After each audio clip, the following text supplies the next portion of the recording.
So, Jon Kay, thank you for joining me on The Same Drugs yet again. I feel like it's been a long time. I feel like it's been a year or something. I think it has been a long Yeah. time. Yeah. Yeah. And in the meantime, you've been playing disc golf around the world?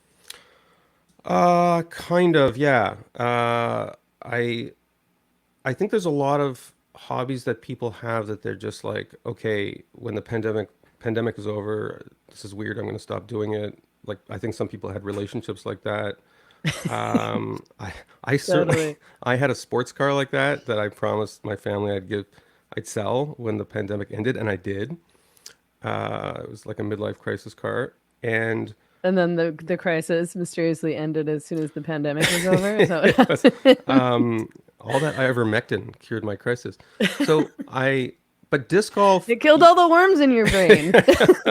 but you would think disc golf is exactly the kind of goofy thing that you would think, well, okay, as soon as the pandemic's over and you're allowed to do like real sports, like, I don't know, go to the gym or play tennis or something, you'd stop playing disc golf. But I didn't. And not only did I continue playing disc golf, I even included disc golf turfily into my journalism because I actually wrote an article about trans women in disc golf.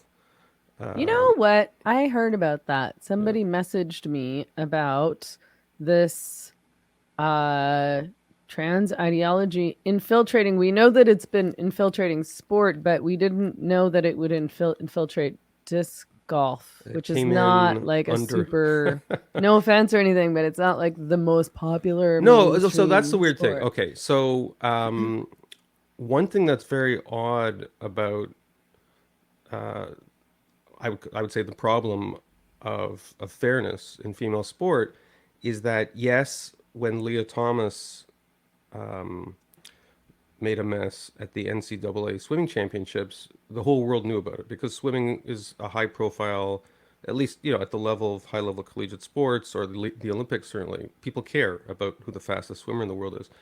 But then you've got all these other sports, and obviously disc golf as an example. But like I just got a message today about like a sport that may be even nerdier than disc golf, if that's possible, which is pickleball. Have you ever seen pickleball? Oh, yeah. Yeah, Pickleball, it's a it's great so sport. strange because it totally just blew up and Yeah. it seemed like Oh almost yeah. out of nowhere. And I had actually heard about it Yeah. at least a few years ago, and I was like, that's a really dumb name for a sport. It's a And then I super didn't dumb name. hear about it Yeah. for so long, and However, now it's everywhere. Like, however, I did for like a period of 3 days. I convinced my 10-year-old that you play pickleball with a pickle instead of a ball, and she believed me. yeah, So I mean, that would make sense. it totally makes sense. However, as goofy a sport as it is, there's this biological man who identifies as a woman who's dominating tournaments because you know men are like are gods on earth, right? So that is Well, and I bet there's not that many women in oh, pickleball. there are. So Oh, that's a are there? common Okay. well, look, so I haven't played a lot of pickleball, but just before you started taping, I was talking about how I was in Mexico, but I was far from you. Hmm. Your fans know you're in Mexico, right? Like Yes, you don't yes, they pretend to know be. where I am. Okay. To No, but pretend to be in Vancouver, but yeah, like no, like tanned and sweaty. no, I thought it'd be the sort of thing where you have like a poster of the Vancouver skyline behind you, and it's like, Totally. here Where's I that am. rooster coming from? But the place I was staying at had like 8 pickleball courts, and it was super popular. Um, and yeah, and at least half the players were women. Oh, It's okay. well, it's a sport. It's kind of like tennis. It's like kind of like disc golf actually. Like kids can play, older people can play, and unfortunately, it's as I said, some of the sports where fairness has become an issue uh, are cycling is a Yeah. huge issue, especially like some of the mountain bike competitions. I don't know why, but it seems to attract a lot of like sort of the Laurel Hubbard phenomenon, where some dude who's like 40 or 50 decides he's gonna like go to the Olympics and compete against 22-year-old actual women. It is Um, interesting yeah, that it's gotten into cycling like a lot because I feel like routinely I'm hearing about men winning yeah, women's cycling Yeah. competitions, and like you say, like pretty mediocre, like olderish, like not athlete aged. Like, Oh no, no. I mean, well, obviously this is weightlifting, but I mean, one of the reasons the Hubbard scandal was so huge. This is the New Zealand biologically male, female identified weightlifter who went to the Olympics, and I think if I remember correctly, failed all three lifts. Um, was Hubbard if either late 40s or early 50s, and there was another crazy thing. This is at an American college where I don't know if you saw this. There was an assistant coach on the women's basketball team, 51 years old, like 6'6". He looked really tall, and he started playing games with uh, players, I guess, close to a third his age. Um, because they were actual students at the school, and so college students, if they're freshmen or fresh women, be like 18 years old. So he's like 33 years older than these people, and he's playing on the team. how did he get away with this? Like, how come he could play if he wasn't a student, even, never mind a middle-aged man? You know what? You're gonna have to use the Google, but the photos are fake. You've probably seen photos I of think this I guy I think I have seen those photos. because the Yeah, like photos are because more. he's a giant Yeah, man yeah. So standing you see with a all row these of little. these women who are typical, even tall women on a college basketball Right. team, unless it's like a world class basketball team. They might be 5'10", 5'11", 6 feet, but and this guy's is way taller. So the photos become very famous. And yeah, I mean, it would be one thing if they were like 22, but if you're like my age, there's a certain sort of shamelessness that I mean, that's the thing we always ask ourselves. Like putting aside all the like issues of politics and the rules committee and testing for how much testosterone you have in your blood. Like you often just feel like asking these people, like, have you no shame? Like, Yes. like if you're not embarrassed by this, is there anything in life that you would find embarrassing? That you would do this and you would stand on a podium and everyone's watching. Um, and some of these cyclists, like they're actually wearing bicycle shorts, so the whole world can see like their legs are as big as tree trunks. It's yeah, it's a psychological phenomenon as well as being a physical phenomenon. Yeah, the have you no shame part is something I think about often and have talked about a little bit before, which is, yeah, because it's like I feel like a normal person would feel embarrassed by that, by being, like a 45-year-old man who just decides he wants to play on the Right. girls' basketball team and he's going to stand there and pose for photos, this giant, towering, obvious male, and not feel ridiculous. But it's kind of like an Adam Sandler movie in some respects, like where, or like Back to School, which is this ancient movie. Um, like it is kind of like this goofball thing for like I don't know a Will Ferrell movie where you Yeah. see Hollywood guys around a table. It's like, okay, get this. Will Ferrell is going to inherit money from his uncle who's a basketball fan, but the will states that he's only going to get the money if he plays on a college basketball team. So Will Ferrell is so desperate that he enrolls in a ladies' college, and get this, he plays on the basketball team. Like that's kind of the level of sort of detachment from reality you expect, right? Like it's a Totally. stupid Hollywood movie. And by the way, when I was younger, like people made movies like this, like to a Yeah. certain extent, like Tootsie and Casual Fall, like traditional comedy is based to some extent on this Well, kind and of like Some Like It Hot is like two guys, right? It's Some Like It Hot, right? Those two, with these two guys try to disguise themselves as women because they want to. What is it? They want to do their. I don't know. Do you remember the movie? No, I don't. Oh, you should Um, remember it. You're older than me. I know, but I assumed you were talking about porn because, like, sorry, You I, know that old classic. um, no, because I was like, I was paralyzed. Like, should I admit to watching a dirty movie? Like, Oh, no, I've never heard of that film, Megan. I don't watch filth. Uh, so no, anyway, it's from yeah, like the 50s or something. okay. No, I think yeah, I'm sure it's famous. No, I mean it's a mainstay. I mean it is a funny premise. Like I remember. When I was a making kid, I fun of this watched movie. Casual Fall. I thought Casual Fall was funny. Like, it's a funny premise. The one with Robin, I mean, they've been made several times. Robin Williams was very, Nathan Lane. But I mean, no one walked out of that movie thinking, oh, Nathan Lane is so brave. Like, what letter on the LGBT spectrum are we going to assign to him? Like, it was just taken. Or I don't. You're certainly not old enough to remember Benny Hill. Do you know who Benny Hill is? I know who that is, Okay, but okay, wait, let me just so Some Like It. How have you not seen Some Like It Hot? I just want to explain to you what so this I is. only watch animated movies, Oh, okay. and not anime movies. Like You only it's watch animated movies and Adam Sandler movies. so I have 3 kids. Actually, so my youngest kid is 10, and soon she will age out of like the sort of Minions uh type Despicable Me movies. I But love those movies. we are very excited about seeing the Mario and Luigi film, which I is like I like animated yeah. movies. But I only kind of watch animated movies because Mm. I'm super freaked out and scared by like anything like any sort of thriller. Yeah, I don't like those either. I couldn't even watch Breaking Bad. I couldn't watch Oh, Sopranos. I don't like violent stuff.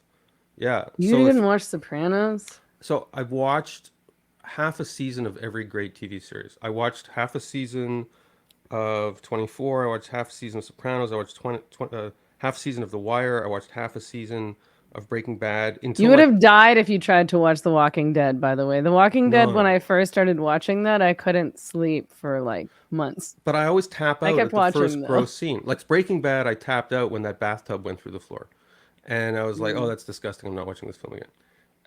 Or this series. And so, yeah. So to the extent I watch anything on TV or movies, it tends to be either Adam Sandler or animated movies. Okay, and you must not be into old movies or something. Because, okay, so Some Like It Hot is a 1959 um, American comedy starring Marilyn Monroe, Tony Curtis, Jack Lemmon. And the plot is that these two guys who sort of have like a musical comedy act that they do in lounges. Um, I think they're what is it? They're trying to Joe's trying to woo one of the girls by disguising himself. This seems like a terrible idea. What? And now I'm confused. I've seen this movie a lot of times, and now I'm reading the plot. I'm like, what the I hell is know. going on? I'll I know, seduce I'll this one. disguise myself as a woman, and that'll win her over. Like, Never Marilyn fails. Monroe. I Never think fails. but he did. He like befriended her. Okay. Anyway, very transphobic Yeah, no, and it also or sounds like those progressive, actors depending you on how you. mentioned. There's a lot of whiteness. Jack Too much Lemmon, whiteness for super sure. white actor. Yeah. Yeah. How did this turn Sorry. into? So How you were did the talking about Benny turn Hill. in Oh, it this? was disc golf. That's how we got here. Is that Okay. you were talking about disc golf and you'd mentioned that the trans ideology had infiltrated disc golf. Well, so look, trans ideology, like that's the ideology is a big word. It's you had actually disc golf again, nerdy, geeky sport, but it's an interesting case study for the following reason. Disc golf is a very young sport. And one of the reasons I like it is it attracts a lot of really relaxed people. It's not like regular golf where you go to a golf club and there's a dress code and it's expensive and typically, you have to wear a collared shirt, you can't wear jeans. It's stuffy. You certainly can't bring your dog. One thing I like about disc golf is I can bring my dog. No, it's how many sports can you bring your dog? You No, know? it's awesome. Like I Yeah. totally agree. So And like usually they have them like I've encountered disc golf courses in like parks and so you yeah. can kind of Oh, just show up and have a mixed beer and use. play with your Yeah, friends. mixed. They call it mixed use parks. I mean, there are some like very high level places where it's like you have to pay I don't know $20 to play, but yeah, most disc golf courses are municipal parks or the like. But as a result, it attracts the kind of guys and women who like you might find also doing things like mountain biking or skateboarding or snowboarding. Like they're just it's a young sport. The culture around it is very progressive and very tolerant, which I like. So there's because it's not a violent sport. The league I play in, it's a mixed league, so it's not uncommon for women and men to play together. It's not a macho sport. And as a result, the idea of inclusion was a very well-intentioned concept. Like, who doesn't want to be inclusive? You know, like I I can bring my dog. There's tons of people smoking weed on the course. Right. Beginners are welcome. So like, a lot of sports, especially like regular golf, when you bring a beginner onto the links, people don't like it because it slows everything down and they're losing balls and it's like they're creating divots. Disc golf, there's a beginner, everyone's teaching him or her how to play. And so this inclusion, inclusion, inclusion. And so it's natural that when they're making rules and someone says, I'm not Henry, I'm Henrietta, they're like, okay, well, let's play in the women's league. Like, great, have fun. And I mean, I totally respect that, the impulse. And I don't mind that certainly for recreational leagues. Like if I joined a men's league in Toronto, or I guess for men it doesn't really matter because if a woman wants to play, I don't think anyone objects. But I don't think most good female players would object at a recreational level if a biological male who identified as a woman wanted to play in their leagues. Like, I think that'd be fine. However, at the very highest echelons of every sport, where people have devoted their life to being good at it, and there are, some of the female disc golfers I interviewed for this article I did for Quillette about it, they've been playing disc golf for 20 years. Wow. And the female identified biological male who started winning tournaments had been playing for like 3 years. And again, this is not an untypical thing. You see this, there's a scandal like this in Canadian powerlifting where someone who's been powerlifting for just a couple of years is like winning female competitions because they're biologically male. And I remember one of the women I spoke with, and I know her, like she, very famous disc golfer, was saying like, I was playing the sport where, I had to be a waitress for 8 months a year just so I could tour disc golf during the summer because the prizes I was winning were like $500. And so even the greatest disc golfers in the world, certainly the women, could not make a living off it. And she said, now you go and the prizes are like $5,000 and I can make, high five figures, low six figures as a professional disc golfer, uh, you know, product endorsements, like it's a real sport. And now that there's money, now you got men coming in and taking that money from me. Yeah. And so again, it starts in a spirit of inclusion. I think that's what we should remember. Like, I mean, I think you and I are on the same side of this idea of whether biological men should be allowed in the sport, but we should never lose sight of the fact that it didn't start out as let's screw over women. It started out, I think, in most cases as let's be as inclusive as possible. And I I said that was, think that's yeah, probably how it started out, but I also then I think about like I again, like it's I wonder about the kind of male who would push for that, who would try like if you think yeah, about Fallon Fox, yeah, like I think Fallon Fox went into there's that like famous fight where he yeah, cracked a yep. woman's skull, but I think he didn't say that he was male. Like I think he didn't I think he just identified himself as a woman, That's a knowing that yeah, wasn't true. that's a particularly awful case because it's you're actually like beating the crap out of the other person. So if you're Right. biological male getting to the ring Different with, than disc golf, I suppose. well, I mean, your disc goes in the bushes. Sometimes there's a lot of thorns and mosquitoes and like it can. I wouldn't say it is a sport without its physical hazards, but punching people in the face is certainly not one of them. What I will say is that in terms of what's the kind of person who does it, I think there's a very very small subset, and you saw this with in boxing. There was some dude who Veronica Ivy is No, okay, Veronica Ivy, I think was that the cyclist, yeah, but but there was in boxing, or no, McKinnon. that was UFC. That was UFC Okay, also, and that was he was a very mediocre fighter, but yeah, he won that fight because it was male. but I guess what I'm going with, in Australia, I think there was a couple of cases in rugby. I think there's a very small subset of male, female identified athletes who actually like the idea of physically intimidating and beating up women. Yeah, I think that's a very, very small minority of this phenomenon. But and I mentioned this Veronica Ivy, or I think Veronica I'm Ivy used to trying to go by find McKinnon. What was her name? McKinnon. Uh, Veronica Ivy. Oh, I can't remember it was out. It was a the Canadian, and full but if name, you but look, yeah. Veronica Ivy made headlines because got on Twitter and said, "Oh, I hope you die in a grease fire." That was the thing, and like just a very one of these people is very misogynistic, and you got the sense that the desire to get into female sports was tied in with a very unhealthy appetite for intimidating women. I think in other cases, I've heard interviews with people like Leah Thomas, and there's a certain non-neurotypical aspect to them where they don't quite perceive themselves and what they're doing athletically the way the rest of the world might perceive it. Like they're sort of locked into a kind of construction of themselves that's not a neurotypical construction. And in the interviews, it's clear that like the reason they're not embarrassed is because they've developed a very strong idea of themselves and their identity and their place in the universe that's very different from like what you would see on a video screen, and you look at them and you say, okay, that's not a woman. So I have some degree of kind of understanding for that.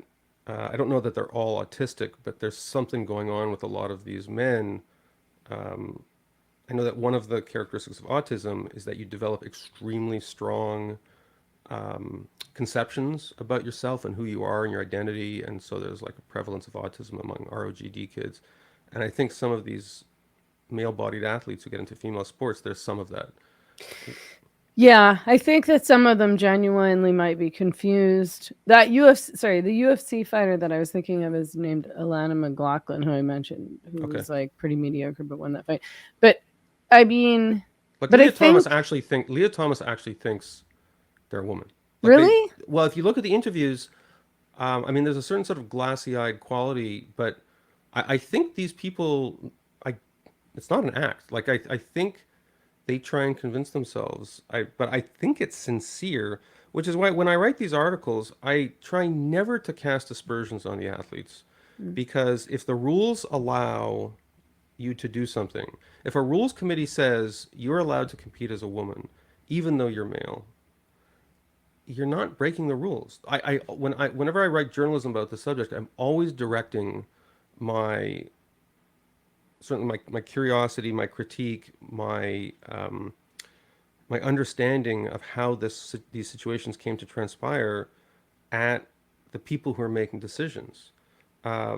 Like I think Castor Semnyata, is that her name? Semenya? Semenya, yeah, I mean, I think most people would agree that like she's she was put in a very difficult position and conducted herself with a lot of like dignity under the circumstances, and I generally thought it was unfair that to the extent she got abuse, it was directed at her. I think if you're angry, you should be angry at the people who are making the rules.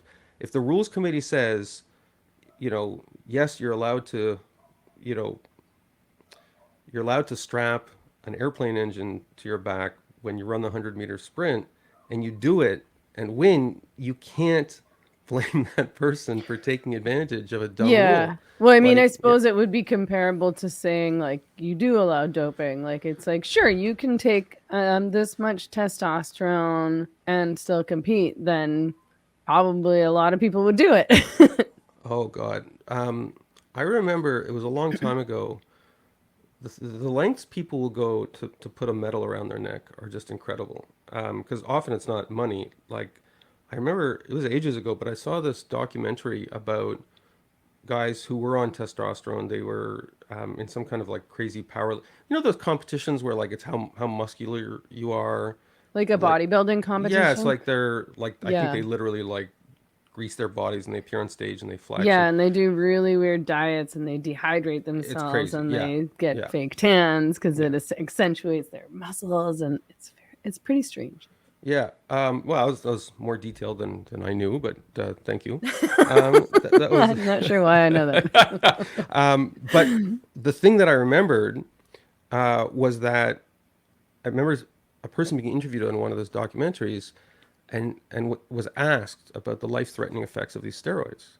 Um, and the guy said, if these steroids make me die within the next 5 years, but I win this some gigantic competition they were training for, but if I win this, I don't care. Like I don't care if I die in the next 5 years as long as I win this. That's strange. It's super strange, but and I think that's an extreme example, but all of these people who trying to get to the Olympics, to excel in their sports, they have a drive to win, and that I don't think people like you and I could understand. I mean, I'm sure you're a decent athlete. I like to think I'm a decent athlete, but we're not I world would class never athletes. do, I don't have the drive to train or to compete in a way that endangers my life in any way at all, or even my health. I mean, I feel like my working out and exercise is for my health, not against my health. That's the thing. I do it to look good on podcasts. Well, Yeah, it's working. I know. Well, this didn't happen by accident, Megan. You've been This doing a lot of like what jaw workouts. well, yes, at McDonald's, it's I yeah, notice you eat so much fast food and I cannot believe it because you're not fat. Like I feel like if I haven't eaten fast food in so long. And honestly, I find sorry, but I find fast food actually kind of gross. Like yeah. I don't eat it because I know it's bad for me, but if I like I would rather eat good food to be honest. Well, But that's good. you love fast food and you're not fat, which I think is weird. I think I like everybody else. I'd love to lose weight, but what I'm one of these people who exercises fanatically because I know I'll never be a good eater. I know I'll never Oh, be able to okay. resist. It's like, remember that book from 15 years ago, or whatever, Salt, Sugar, Fat. Yeah. So the three vices, and Yeah. I'm 3 for 3 on that. I know people who are like they have a sweet tooth, but they don't like salt and they don't like fat, or they love, I don't know, fatty entrees, but they don't have a sweet.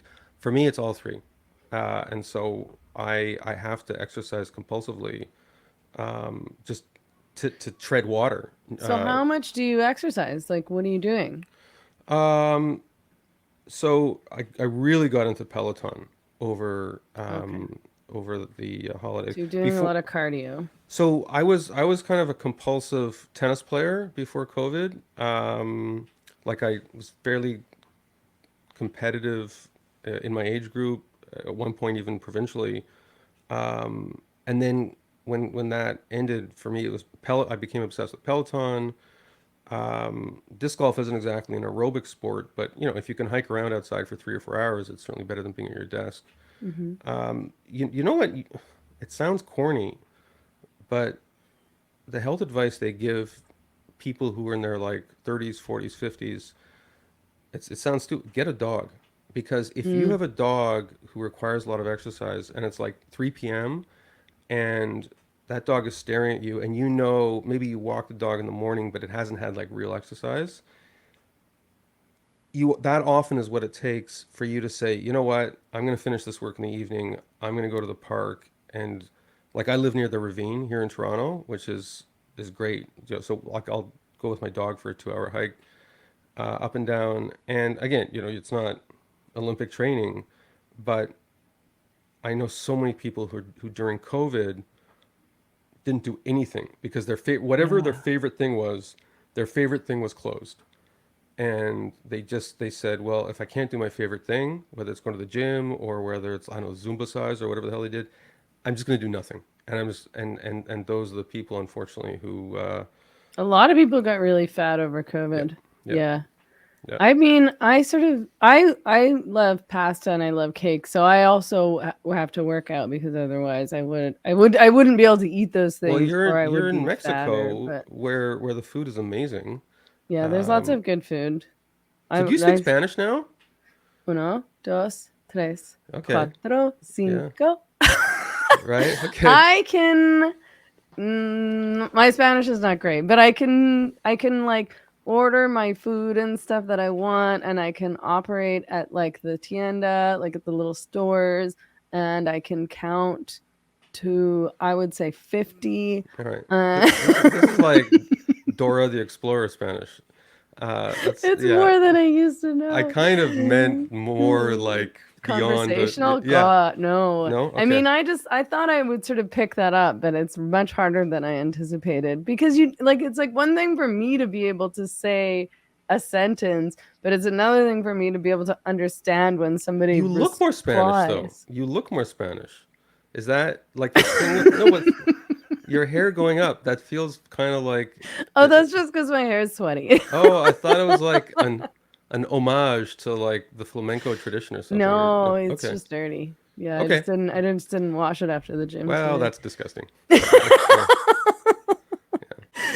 So, okay. So, we were talking about the disc golf thing. And okay, but tell me there's a controversy. So a male, this has this only happened one time, or is there like a larger phenomenon of No, males entering into disc golf competitions with women? it's kind of a typical story where it was like on a sort of slow burn thing where, people in disc golf community, like you see, oh, this tournament, like, oh, like there was actually one person, they were in their 50s, they're actually from Netherlands.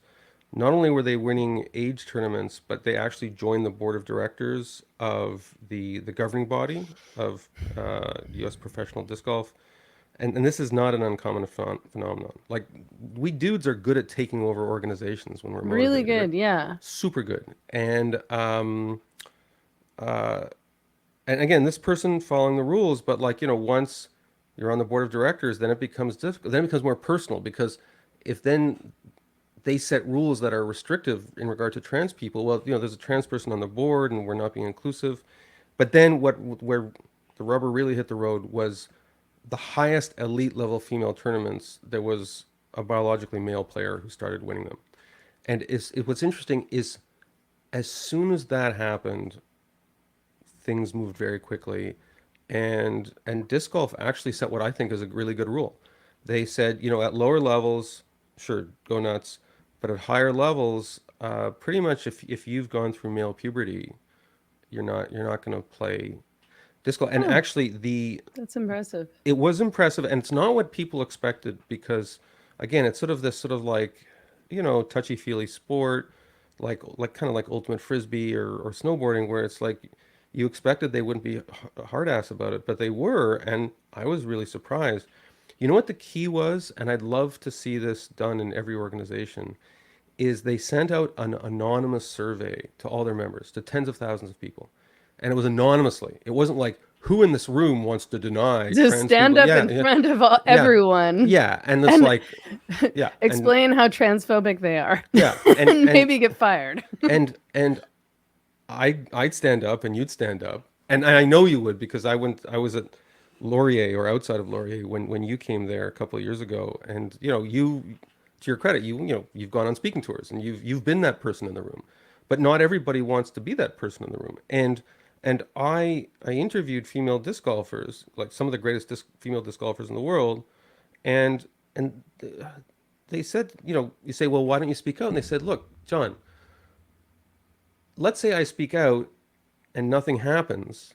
A week after that, I could be on a disc golf course in a quartet because it's like regular golf. There's like four of you, and one of them could be a trans woman, and it's awkward. It's like, well, I've been campaigning to have you not here, and I get that. Right. Like, mobilization is difficult because unless you have the numbers to make it work, then you become the Karen, you become the problem. And so what happened was a really interesting social dynamic. They sent out tens of thousands of people. I actually got the questionnaire too because I'm a member of the PDGA. It's a worldwide organization, and it said, what level of disc golf are you? Are you male or female? Where do you live? And do you think biological males should be included in these categories? And then they published the results, and it was really interesting because most women did not want biological men in their division. But you saw that the better the women are, like at going up to the elite level, it was like 80% of the women said, I don't want biological men in here. Like I like keep them out. This And is sorry.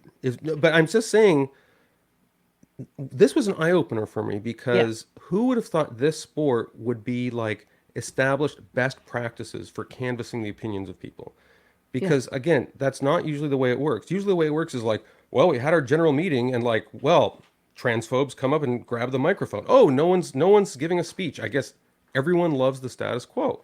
And what's interesting, I keep prattling on about this, but I think it's really interesting. In my interview, and I put it in the article because my article preceded. I think my article might have had something to do with this. These women, elite female athletes, says we believe 80% of our peers don't want biological males competing at the elite levels. Sure enough, the survey data came out, it was 81%. Huh. So their estimate was correct, and yet they told me that if this was done publicly, only two or three of them would speak out. Yeah. But it's, Okay. yeah, I mean, I was just gonna say this is really interesting yeah, because a lot of people blame women for the trans phenomenon because they say, well, women went along with this, women supported this, women are so stupid to have let this happen to themselves. You know, this is screwing women, but women did it to themselves, and they said trans women are women and yada yada yada. And I mean, and I've thought about, because there are a lot of women that have gone along with this. That's true in some ways. And like I tend to think that has to do with socialization. Some might argue it has to do with women's, what something innate in women that they're more inclined to get along and not cause conflict and be polite and all of those things. But it does go to show that a lot of women are saying this, but they don't necessarily want it, and that they definitely don't believe it. I think I don't like to make generalizations about men and women because um, Because we're all exactly the same.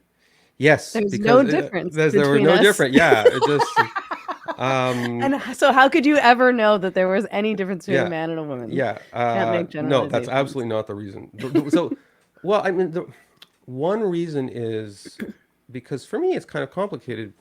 So I live in a household of females. So I'm married um, to a she her, and I have three girls, and it's a very educational experience because when I talk to people my age who have like three boys, their experience as parents, I mean, it isn't better or worse. It's just completely different. Um, and I do notice that um, I have observed that um, men and boys are more likely to be kind of shit disturbers Hmm. and say things that are like, well, I don't agree.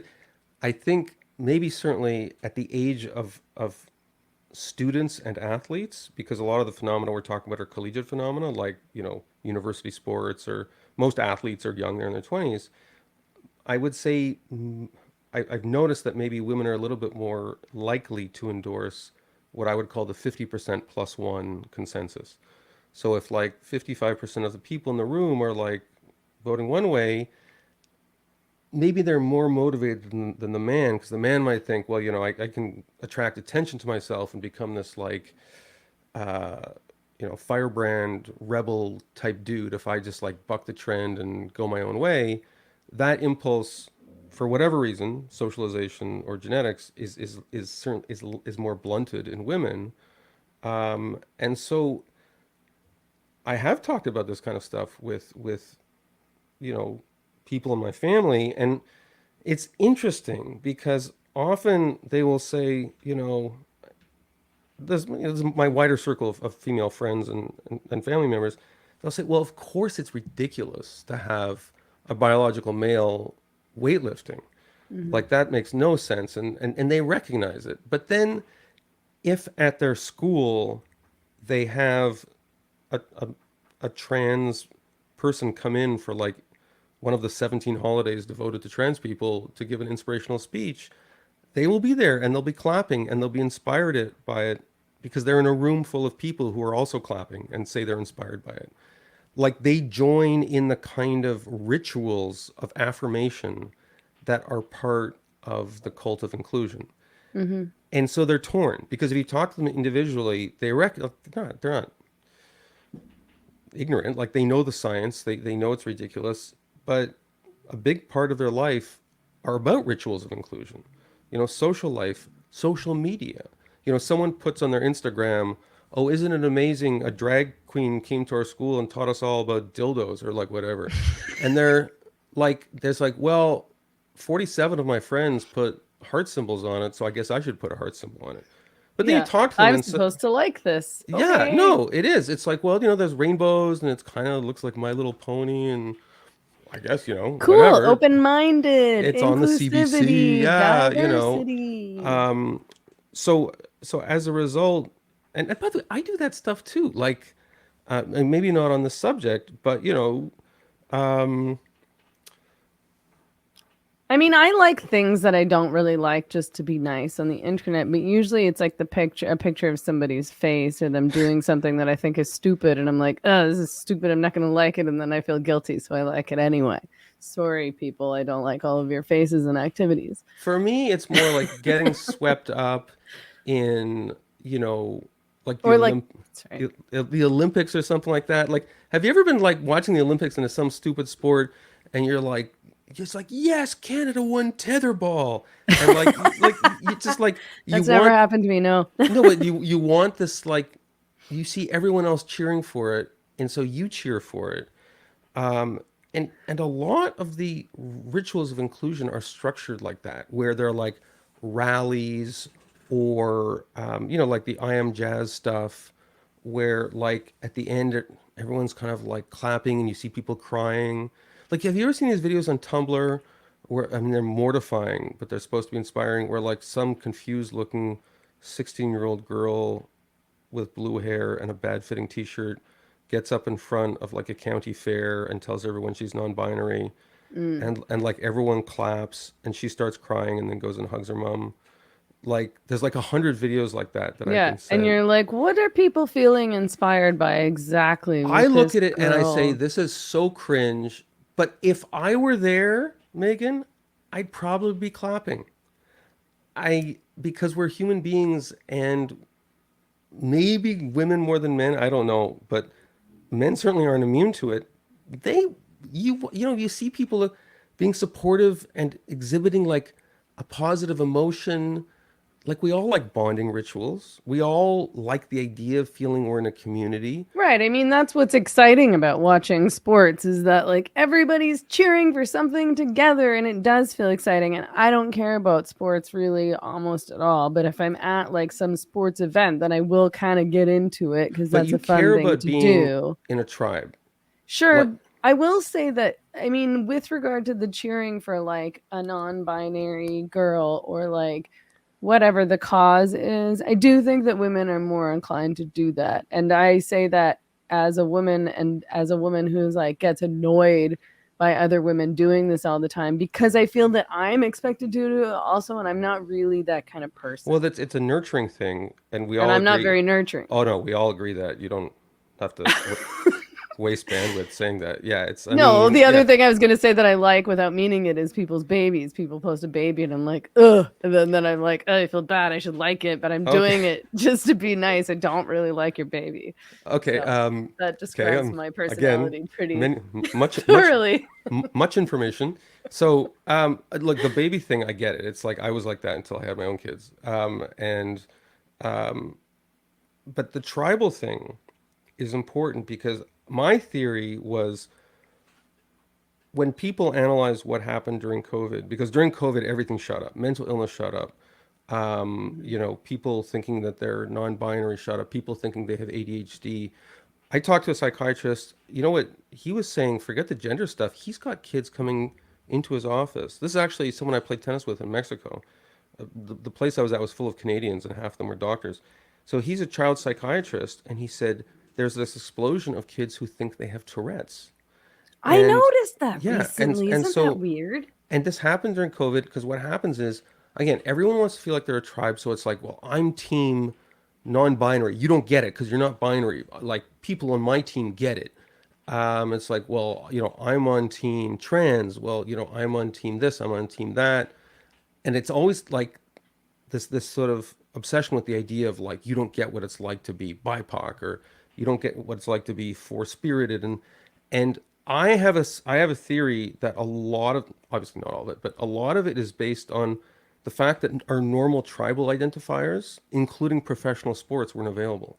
Like especially Mm, guys, I know so many guys who their sense of like tribal belonging is like the Toronto Maple Leafs, the totally. Toronto Blue Jays. When I lived in New York, like people were just upset. I lived in Pittsburgh, and my God, the way they talked about the Pittsburgh Steelers, it's a football team, Megan, was like insane. Like they were just, it was like they were, I don't know, Palestinians or Israelis talking about like, you know, terrorism or counterterrorism. Like it was their thing. It was They their, do it in San Francisco, like, and people try to do it to me, even though I'm clearly not a man. So why would I care about your sports? yeah. But like, you get into an Uber, and the Uber driver's like, "Oh, the Niners." Da, da, da. Like, anytime there's a baseball game on, everybody is talking about the baseball game, and And everybody UFC. assumes everybody else is Yeah. talking about the baseball game. Yeah. I mean, I actually like UFC, so I would be okay to That's talk about weird. UFC. But I don't, I don't know why this. I find, Like, I don't really like any sports except for the beating up ones. see, no, that's the one I don't like the fighty I love ones. UFC. I don't, but it's definitely the case that human beings being social creatures, I think they need a sense of tribe. Yeah. And in the age of social media, sickness can become a tribe. Like this Tourette's thing, it isn't just that these kids are coming in and saying, "Oh, I have Tourette's. Look, I have a tick. Look, I have a tick." And like they're coming with like crutches, and they have stims, and they have like they put on these giant earphones because they claim to have like environmental sensitivity, and they claim to have 17 different allergies that don't exist. And then Right. you realize, you say, why the hell is this kid creating all this stuff? But then you look at their, the parents look at the search history, and it's like they're a part of like 150 different, support groups for Calgary area Tourette's teenagers who are also non-binary or whatever. And you realize that they're self-selecting into tribes. And to me, it's a very creepy and unsettling way of tribal identification. But think about it, we live in an age where we're not allowed to be Canadians because Canada is a genocide state built on a mountain of indigenous skulls. And so like patriotism has gone out of fashion in the progressive corners of the internet. Right. Again, competitive sports, for 2 years no one was doing it, and then there's people like you who don't like it unless two men are beating Unless each there's other up. blood. Yeah, unless they're, yeah. Uh, and people just become very alienated. Yeah. Look That's at the interesting. I didn't think about Think of that the because affinity groups. Have you heard this expression, affinity groups? no, So on Canadian campus, it's because you live in Mexico and you're probably just reading the I've just Mexican checked newspapers. Yeah. out. Well, Yeah. you're just hanging out at the bodega, just like Hanging out at the talking about Mexican tienda. politics. Yeah. Yeah. Um, Eating tacos big and big sombrero on. Sorry, these stereotypes are terrible. But I mean, to me, what it is God, before those horrible stereotypes came out of my mouth, what was I talking about? affinity groups. Yeah. So the big thing on Canadian campuses is what is euphemistically known as affinity groups. And what is an affinity group? Well, an affinity group, and this is happening at like University of Manitoba, it's happening at Toronto Metropolitan University, aka Ryerson, it's happening all over the place on campuses. And what they'll do is they'll set up like a room or a club or events that are like only for black people or only for indigenous people. Hmm. And they won't say, oh, this room is racially segregated because that's kind of, Uncouth. Not but they'll politically say correct. this is reserved for the black person affinity group. And then when you read through all the euphemisms, because I've written about this, it's basically a racially segregated space. And of course, they say, no, no, no, it's not racially segregated. It's just these are people who have this affinity, which is based on skin color, and the group is only for people who have that affinity. And I'm like, how stupid do you think people are? Like, you're describing segregation. And by the way, I get it. Like, it's not, there's racial segregation that's being done because you think a certain group is inferior, which is horrible. And this kind of segregation, it it's arguably, well, more than arguably, it's certainly not as pernicious because I think it's dumb, and I think you're convincing people to like maintain a hostile or at least a suspicious approach to people of other races because the whole thing is based on the idea like there's too much stress for a green person to be in a room with a purple person because they're Mm. gonna be afflicted by racism, and that's a terrible message to send to students at university. They should come to university to learn to be with purple people and green people. Like it's just it should be part of the experience. And um, Not like but these people are going to be hostile to you because of your skin color, or they're going to treat you differently, or you're going to that's what they're being experience taught. some Yeah, kind of trauma yeah, or microaggression. You're and going to have like a bad yeah, experience if you're around these people right. because they're not like you. Yeah, and there's and by the way, there's always a grain of truth to this stuff. It's 100% true that, when I went to university, I had experienced anti-Semitism in life a little bit, not much.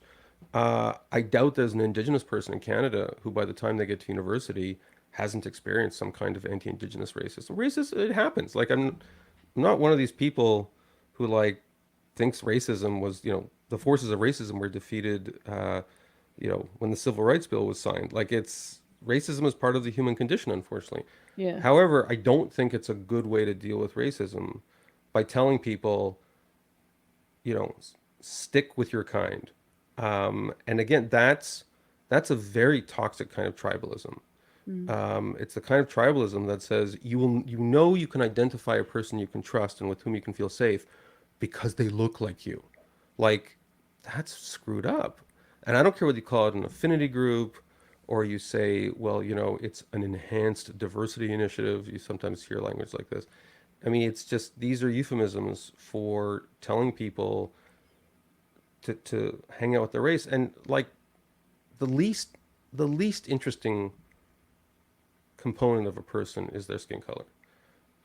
It's Mm. it's the least interesting part of a person. And I mean, I happen to be Jewish. I know plenty of Jewish people who are dicks.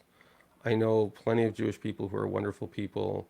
Um, because I'm not religious, in my whole life, I've never joined a Jewish club because, like, what am I going to do? Like, just watch Seinfeld with these people? Like, it's just, there's plenty of people who are interesting and funny and kind who aren't Jewish.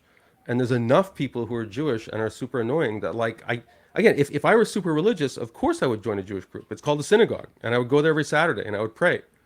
But I'm not religious, so I'm not gonna like, well, I guess I'll join a Jewish backgammon club so I don't have to like deal with those shitty Gentiles every time I play backgammon. Like that's not the way I approach life. Yeah, you're like, I don't just like people or trust people because they're of the same culture, skin color, whatever as me. That doesn't make any sense. Yeah. No, I mean, that's not to say I don't have, some preconceptions locked away. Like, and it's and everyone's like that. Like, I mean, that's the thing is Well, uh humans, I think, I mean, I've read a little bit about this, but like I think humans, like racism is a little bit inherent to human beings. of course it is. Yeah, And often it's like positive racism. So right. I hasn't happened recently, but I remember very specifically, I've had people who basically said to me, like, "Oh, you're Jewish. Who do you think can help me with my taxes?" And I remember I said, like, Were no, you insulted? well, no, but so the person who said this happened to be like they were maybe working class, so like they just in their mind they were like, okay, well, maybe he had been to like his cousin's wedding and like there were Jewish people there and there were a lot of people sort of in that industry.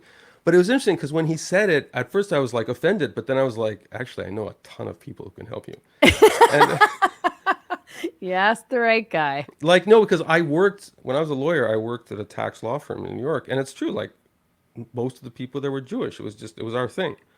And I have to admit, like a lot of those generalizations, they may be true, they may not be true. But to the extent they're true, they're typically true of like sort of sometimes they're true of industries or professions, or waves of immigrants find different Black people opportunities. really do seem to be better at basketball and running really fast. They So are I'm not. great athletes. I'm 100% not going to go there. Um, I um, mean, if you just look but around. actually, this is one of the things I love about baseball. Baseball is a truly multicultural sport. Yeah, So yeah. the greatest You even have athlete. like fatties in baseball. Yeah, I mean, they're not. Fat-ish. They're not Fat-ish. like you deposit them in your average Walmart, and no one's going to Wasn't say, Babe "Oh, that's Ruth good fat." fat He was tubby, and the and Blue an Jays have a alcoholic? guy. Blue Jays have a guy named Alejandro Kirk, who's my height and is 265, I think. No, 235, which like for an athlete is very, yeah. But racially, the greatest. So in my opinion, the greatest athlete in the world right now is a baseball Japanese, I guess Japanese American Japanese baseball player called Otani, Hmm. who like some of the great baseball players of Babe Ruth's era, is both an incredible pitcher and an incredible hitter, which is the equivalent of like, imagine in like, I don't know what sport you're familiar with, Not like, baseball. okay, well, let's say football, whereas like you had an amazing quarterback who was also, Basketball, a little bit. uh, Maybe that doesn't or translate what to about basketball. UFC? Like Yep. he's super good No. at punching and he's super good at kicking. Is That that, well, can those. you kick in you can you kick in UFC? Is Yeah, that, yeah, you can are you do allowed to almost. kick? Yeah, you can punch and kick and then take them down and wrestle on the Can you ground. headbutt? No. Can you like frottage them violently with your hips? Like, can you thrash them about like with your midsection? Like, is there any part of your body you can't use to strike them? You can't poke someone in the eye.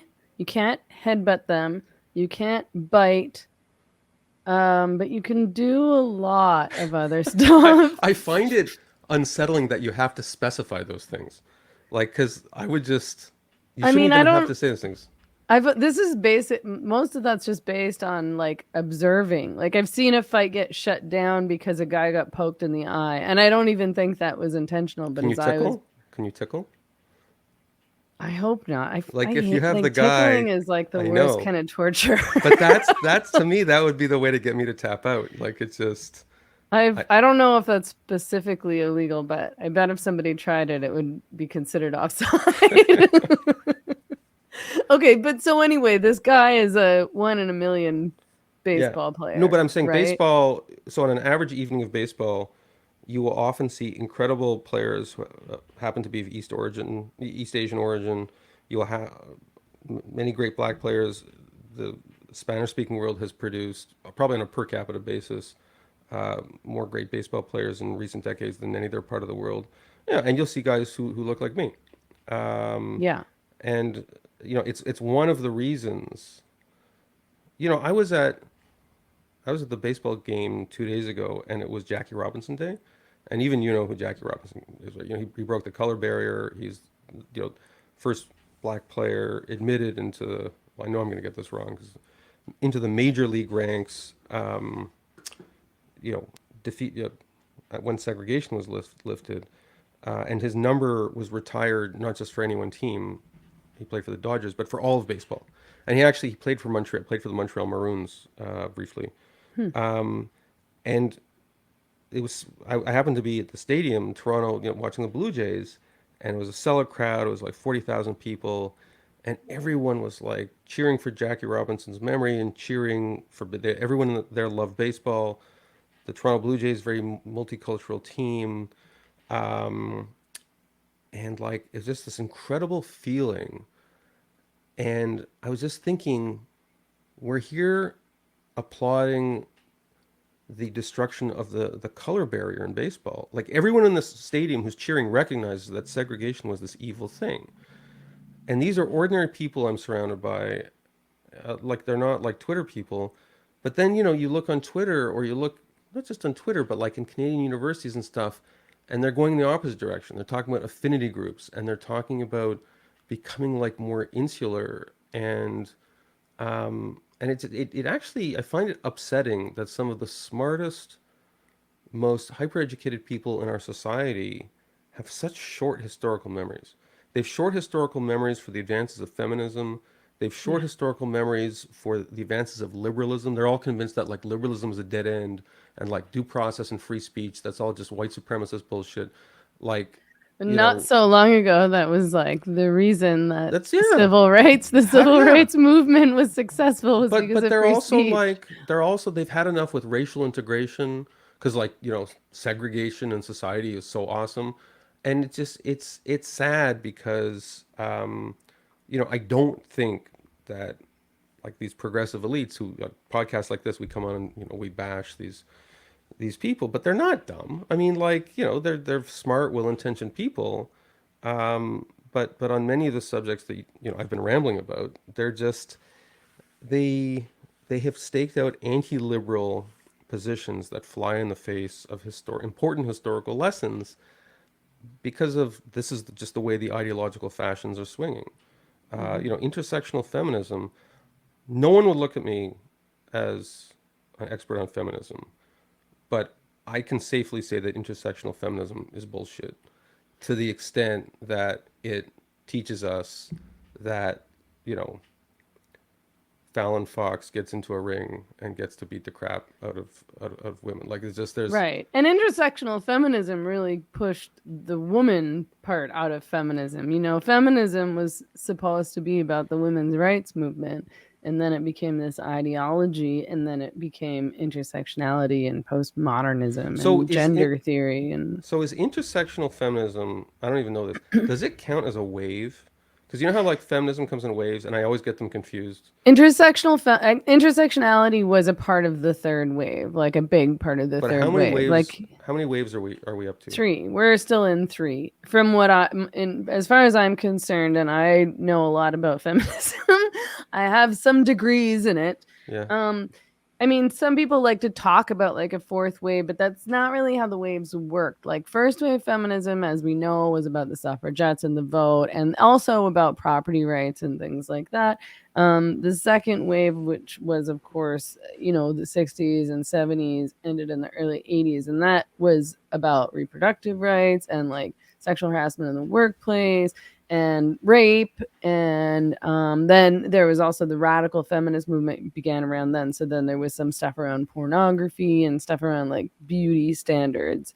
And then the third wave started sort of like in the 90s with like Riot Girl and punk and like right, I'm a proud slut and everything can be, and it turned into this everything can be empowering if right, I feel like it or if I choose it, like these high heels and this makeup, and if I choose to put myself in this like pornified outfit on the internet and that makes me feel good, then that's empowering and that's feminist. And sex worker rights are human rights and intersectional, and it became very academic. Like feminism sort of moved into academia and gender theory, which is how it got so enmeshed, I think, with intersectionality, which was an academic right. theory like articulated by Kimberly Crenshaw. And then, all this Judith Butlerian gender theory, and then trans, and so on and so So forth. But that was women but really got pushed out. so I know you didn't prepare that because I asked you on the spot. That was actually a very good capsule summary of like 50 years of feminism in like 3 minutes. Thank you. That was pretty I've been good. at this a long time now. Yeah, Thank you. well, I mean, that was impressive. But so I was, not to name drop, but I kind of will. Um, so earlier this week, I interviewed. She used to go by the name of Posey Parker. Oh Uh, yes, she's yeah, my friend. yeah. Well, I figured you all know each other, Yeah. and you do taxes together. And I I should do my taxes. I know a guy. Really should. But I asked her. Look, we were talking. I mean, we were talking about other stuff, but I asked her like, it's been so long since feminism has had a new wave.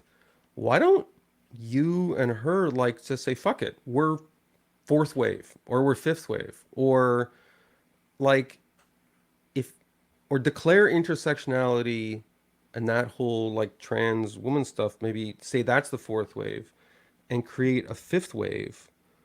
It I'll leave the details up to you and you can put the numbers. But but Wouldn't it be great if we did that and then we were like, this is all Jon Kay's idea? yeah, We were you talking to go this man and he had this great idea listen for up ladies. women. Hey ladies. Shut the yappers. How about No, okay. No, there's all these women. I'm just blowing their minds right now. They're like, "Fuck, this is so smart." why No, but didn't we okay. come up with this? I, the reason I say it is because nomenclature is important, and as much as I like, gender crit, and I also kind of like turf. I remember I was talking to Helen Joyce, who's also quite the turf. Yes. That I admitted to her that I find turf a funny word because it rhymes with nerf, and she was saying that Helen Joyce was saying I've she literally never even thought of that it before. Like does you're probably well. the only person that was like, Nerf was a "Rise up, big Nerf!" Ha big ha part. ha. Nerf is a big part of my life when I was younger. It's I by the way bet. for those listening, it's like the soft, spongy, foamy material that they made footballs out of and stuff. But my point is that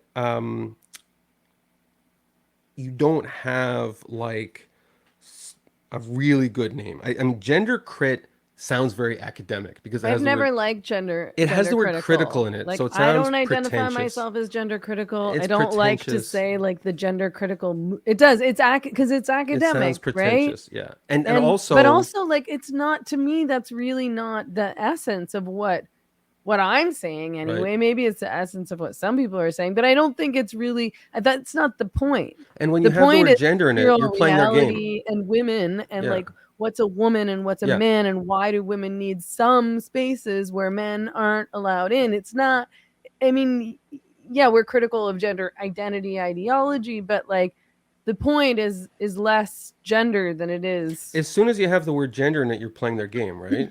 You're Yeah, critiquing their yeah. game, and Like then I want to forget gender. but I so then it's like women's rights because I Posey yeah. Parker, which by the way is not, I don't think it's the name she uses. I keep Kelly J. saying, Keen. I call her Posey too, and I've yeah, known her for like it's a many fun name, years now. but um, she says, because I asked her about this, and she says, well, I just talk about protecting like women's rights, Yeah. which is great. However, like again, 200 years ago, 100 years ago, suffragettes, it's kind of a generic term. Like everyone, every feminist to some extent is protecting women's rights.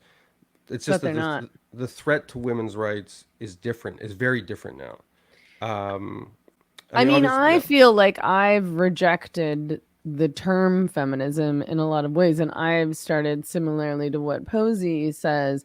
I talk about women's rights, or I talk about the women's movement, or I'm just very specific about what I'm talking about. Like right, I don't really want to talk about feminism and feminist anymore sure. because nobody really knows what it means. It means all sorts of different things. It doesn't necessarily mean anything specific to women. It supposedly means intersectionality. Like, so But I don't know. I'm over the ism part so, of but it. I have a not to, Another great idea yeah, no, but for so when you ladies. I met you close to a decade ago electronically, and at the time, I mean, we all go through phases. I You was really into self-identified. feminism. Well, I mean, particularly, so you identified as a radical feminist, right? I didn't like no, I didn't actually ever I, really I I, don't I, think I actually I identified have as a the radical emails. I have feminist, the but emails, Megan. everybody Yeah, well, yeah, I think I mean I was aligned with radical feminists and most of like I would say like the foundation of my feminism was in radical but feminism and the that was the kind of feminism it's that not I an was accusation. engaged It's in. not an accusation. But the only reason I mention it is because radical feminism, at least as I mean, I kind of learned about radical feminism from you, was radical feminism was tied up with a critique of capitalism, right? Is that there, there's a certain kind of conception of womanhood and femininity, which is like buy more makeup, buy more like clothes, get into fashion, Get a boob uh, job. liposuction, like do all the things to your body that like men do, thinking it makes them look like women, right? Yeah, Like, I right. mean, that's the thing. If you many so-called drag queen, well, actually, drag queens are great for entertainment, but a lot of trans women look like women were supposed to look in a Sears catalog like 7 years ago. And a lot of, as I understand, radical feminism, I'm sure it's evolved, was a critique of that. But in the same way, like even radical feminism was about this larger thing. It was about a critique of capitalism and consumer culture. In the same way that intersectional feminism is like sometimes it feels only incidentally feminist, where it's really about like critical race theory. It's really Yeah. about appeasing men who claim they're women. It's really about adopting progressive postures on everything from Israel to who to vote for. Yeah. And so I can, is the fact, I don't want to interview you about feminism, it's your podcast, but is your, it sounds like you have like kind of some ennui about even using the word feminist. Is it because in recent decades, so much feminism seems to just be kind of like 90% of it is about some other thing, which isn't some other cause? It's partly that the I feel like the terms come to mean very little or is very confusing to people and has disassociated itself from women in many ways.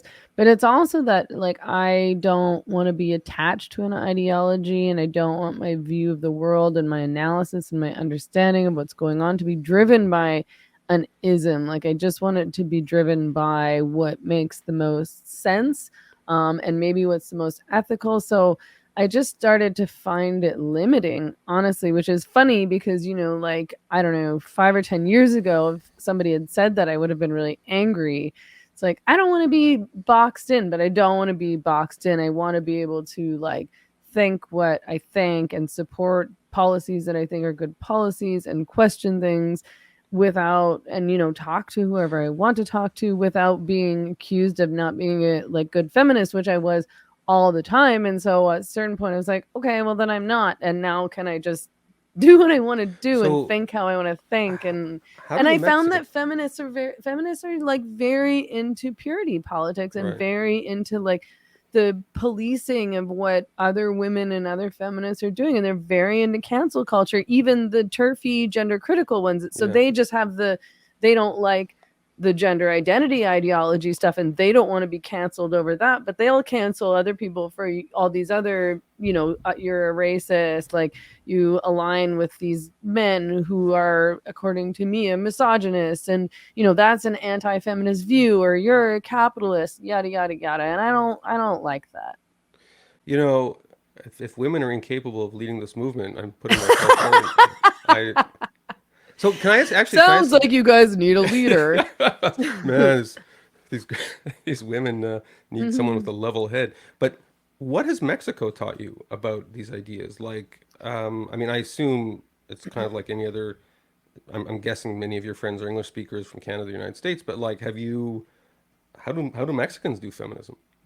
Well, what I've learned is that most people in the world do not care about the things that the progressives of Vancouver care about. And most people are like just interested in like living their lives and taking care of their families Yeah. and having fun and surviving. And that, the people who claim to care the most about the BIPOCs really don't know anything about what these BIPOCs. people of color, BIPOCs is such they, a terrible word. It well, just they, sounds. yeah, I mean, they've lumped anybody who's not white into one big chunk, which is crazy No, but it because also even within sounds like, Mexico, there's a lot of diversity. And class yeah, in Mexico, people are very divided by class. yeah. Like, if you go to like where I am, there's like a lot of working class people. And if you go to Mexico City, there's a lot of like people with a lot of money who are very light skinned. Like the skin colors are, it's, you can see class, right? And actually this pretty well known steak chain here in Mexico was caught seating people. They described it as seating people according to race, but really what they were doing was seating Affinity people groups. according to class. Affinity Oh groups. God. Uh, They were just seating people with the people they felt most comfortable with. So like yeah. rich people with lighter skin. Um, but I mean, people here, like, if you, nobody, I shouldn't say nobody, but nobody I know gives two shits about this trans stuff. They think it's ridiculous. They think most of the woke stuff is ridiculous. Like, people here are not policing your language. Like, that would be ridiculous. Like, people are not, I don't even talk about politics with people here. And I think that what I learned is that most normal people throughout the world are not engaged in the kinds of conversations Yeah. that the progressives of Twitter But that's the irony. are. Intersectionality is essentially a hobbyist endeavor from the ultra privileged It class. is. Yeah. These are elitist conversations about nothing that matters to anyone. Although, you know what's interesting? I don't know if you've made it down to Argentina or Brazil, but my No, not understanding really. is that some of the trans stuff has actually penetrated into South America again, especially like Brazil, some of the big cities, Brazil, Argentina, I've heard that it has in Mexico City because via the university. but also via like sort of glam culture. Like Mm. apparently even like putting aside gender stuff, um, like certain countries in South America, plastic surgery for wealthy women is like just a huge deal. Like it's not, it's stigmatized, it's more widespread. And so as a result, there's more of a kind of blurring of like the distinction between natural and artificial beauty, which of course has natural like overtones for transgender people. So it's not as much like, from what I've heard, it's not as much an ideological construction. It's more of just kind of like this outgrowth of what's um, a super capitalistic and like hyper aesthetic obsession with like having perfect cheekbones and having perfect boobs and this and that. Right. I And mean, there's people who are transsexuals or whatever they identify as here. It's just that this gender identity ideology and this sure. idea that men are literally women and if you don't say that you're a terrible person. Like I've just not encountered You know that what? here So even this once. is a segue, but you know what's interesting is that when people ask me to use correct pronouns, so like I usually do use correct pronouns because I'm a Canadian. I like, to be You polite. like to get along. I like to get along, but the trans women, I am like most happy and unconflicted to use their preferred pronouns for are the ones who don't insist on it and are Yeah. totally upfront about the biology. Because Yeah. I'm sure you know, and they're probably some of the same people. We know trans people who are like, look, I'm a biological male. I have gender dysphoria. I like to look like a woman. I like to consider myself a woman. I think I'm pulling it off, and some of them really do. And so, like, I prefer to be called she, her. And in those situations, I always do it because they're not, it's not like if you don't, you're a transphobe, or they're not giving me the signal that by using those secret code syllables, monosyllables, that I'm like acceding to some kind of fantasy version of biology.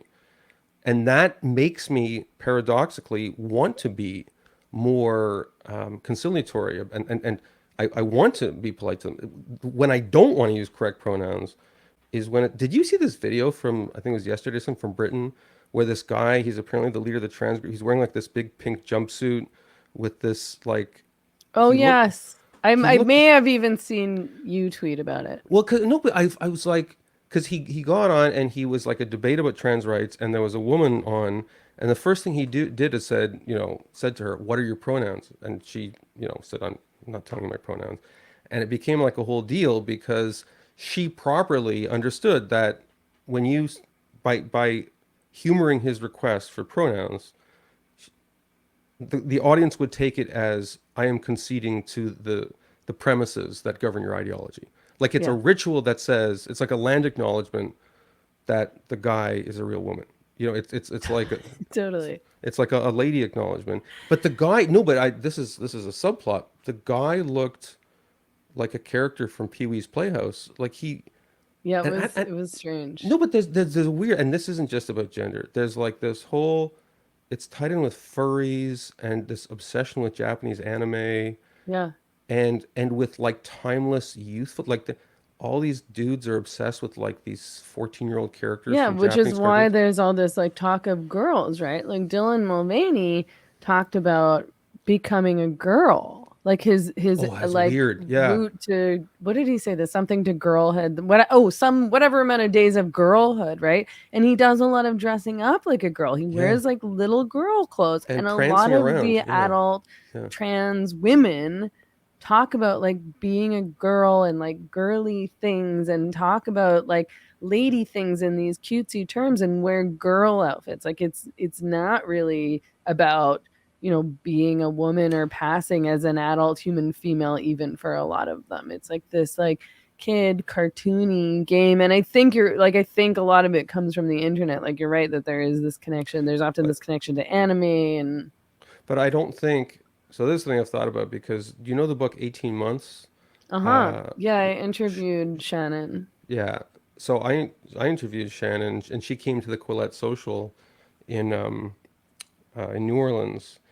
And one of the things that I spoke to her, I thought was really interesting because she mentioned in her book that like, you know, her plot spoiler, her husband decided he was trans and the marriage fell. I mean, it's right there in the title of the book. Um, but I'm convinced based on her story and others like it, I've heard a lot of his midlife crisis because I went through it. A lot of people do is like you turn 40 or 45, you realize you're going to die one day. You're not getting any younger. You're not going to be a UFC fighter.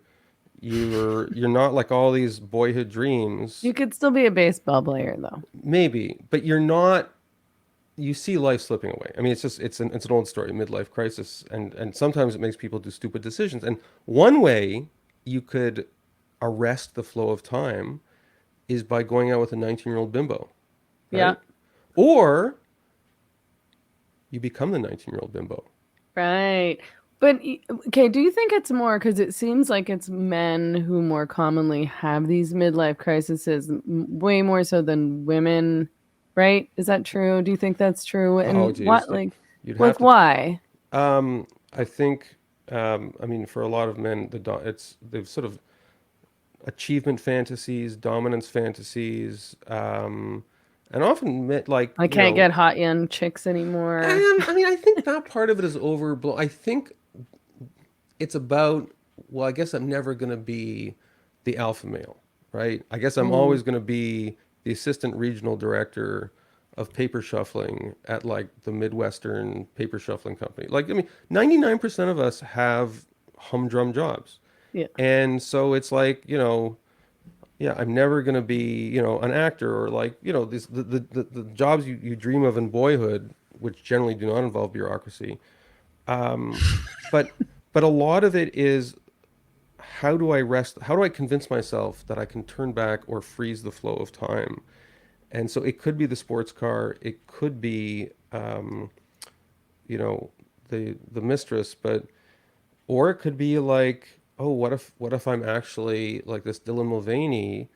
I'm actually this freakishly young girl mincing around in a dress And because like people think or men think I'm sexy or, and I think that those hormones do actually make your skin softer and uh, maybe yeah, no, like I don't that's know. This is what they say in any case. yeah. Well, what they say is wrong because Okay. Dylan Mulvaney might be many things, but I mean, it's like this is the second Pee Wee Herman reference, but there's something freakishly hyper about Dylan Mulvaney. It's like a satire Yeah. of what a man thinks a teenage girl's life is like. Well, Like yeah, I mean that's why so many women are offended by this no, but because it's like it's so you know, stupid and lying sexist on the and bed with vapid. your legs up, talking on your princess phone.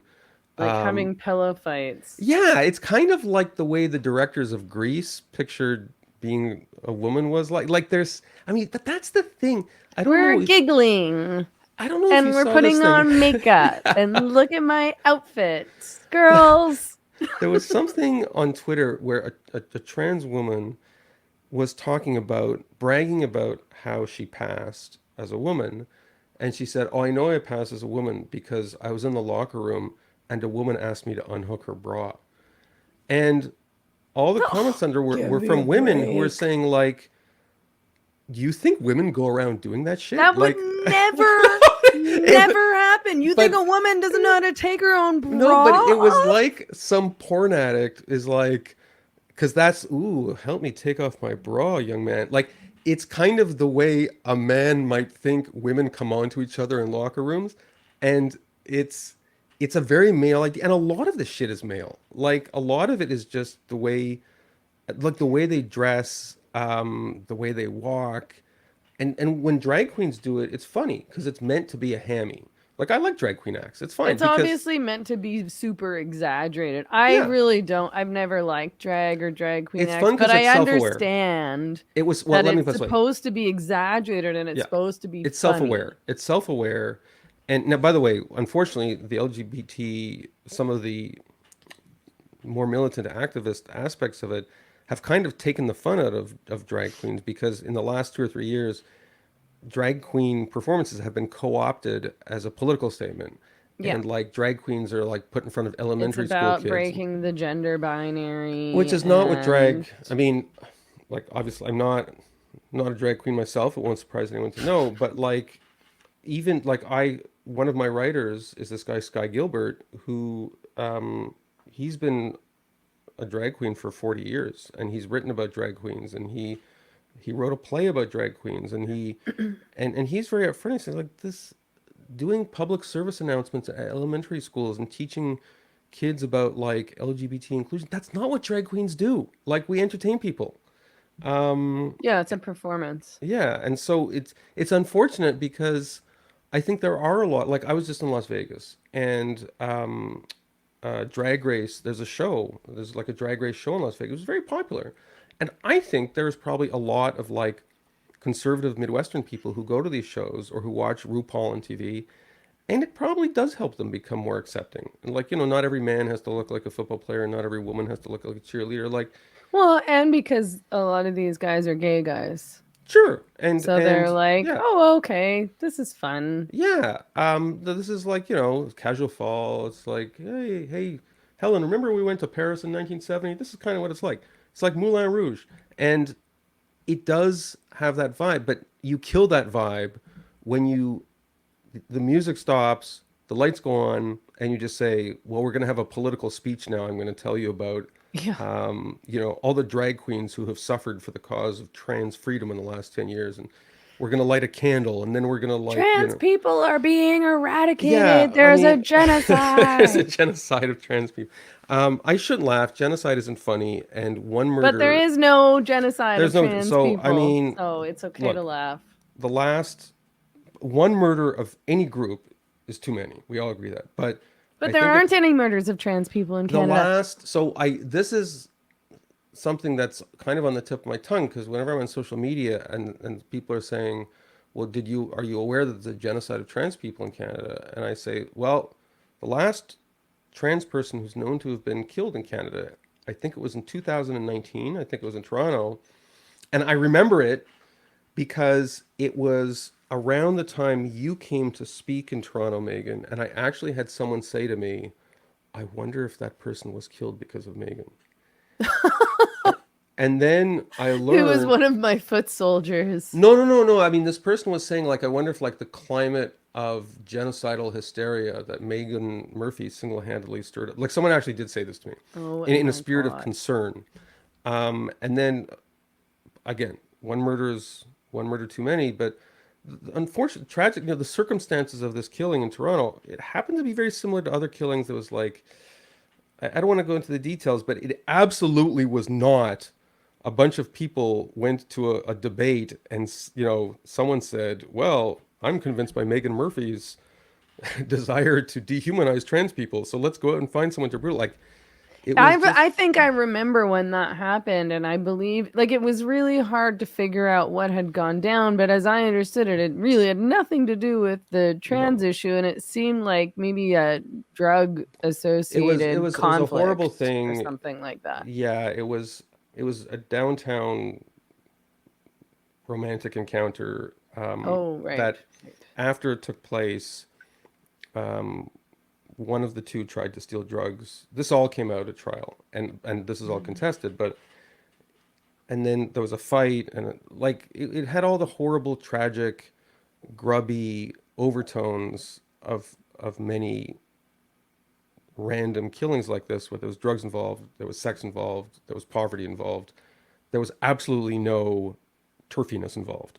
And but these are hard conversations to have because lots of people want to believe that there's this like very righteous cause they're fighting for. Like everybody wants to be the Oscar Schindler of trans people. you Well, know? and people are told, and actually this is a good point at which we can talk about Adrian Smith and Oh this God, yeah, this session that the you wrote about it for Quillette, but Adrian Smith yep, gave this like training session to, I believe, government employees in BC, and this is something that she said. I think maybe even more than once. She said something like, hundreds of trans people have been killed in yeah. Canada, and No, no, very but let's specifically.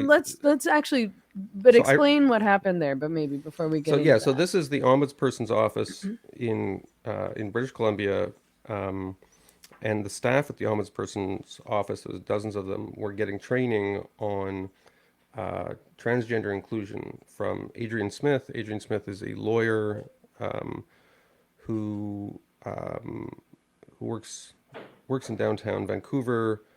Adrian identifies as both trans and non-binary. Right, it's confusing. I was trying to figure out today. Yeah, I was like, "Wait, what?" I'm like, yeah. "Okay, I'm going Uses with she. I don't understand what's happening here." so you uses they them pronouns and also has specified in correspondence Adrian prefers to be referred to as Adrian as opposed to Miss Smith or Smith. So I'm going to call Adrian Adrian because apparently that's what Adrian prefers, and I refuse to call people they them because it sounds stupid. So Adrian gave this presentation, and one of the staff members at the ombudsperson's office leaked the whole thing to me, and it was pretty crazy stuff.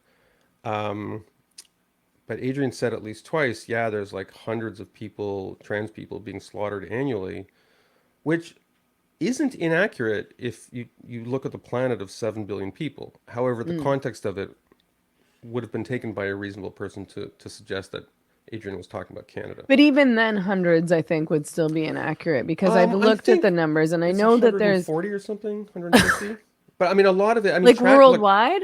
yeah, I think so. And Did I you just looked. make that up? No, no, I looked. Well, um, Like I've been. I I think think it's that. about 140 from what I Oh, saw. okay. I mean, I think that most of the murders of, and I believe they're mostly trans women or men And sex identifying trade as stuff. women, it's happening in like Latin Yeah. America and places that are already quite dangerous and with people who are involved in the sex A lot trade. of it, a lot. I mean, and but that doesn't make it any less tragic. But yes, No, yeah, it no. is. It But in is. Canada Yeah, and America, there are not hundreds of trans that's people absolutely being true. killed. It's Right. absolutely true. But unfortunately, this goes to this kind of like there's a very lurid, morbid aspect to a lot of this rhetoric, and that's why. Anyway, this article I wrote, if anybody goes to Quillette, I detail all this training that was given. It's exactly what you'd expect. Like it's pretty over the top. The way I got the audio was a little bit complicated, but Nick, I'm as the story makes clear, Nick was my point of entry into the story. Okay.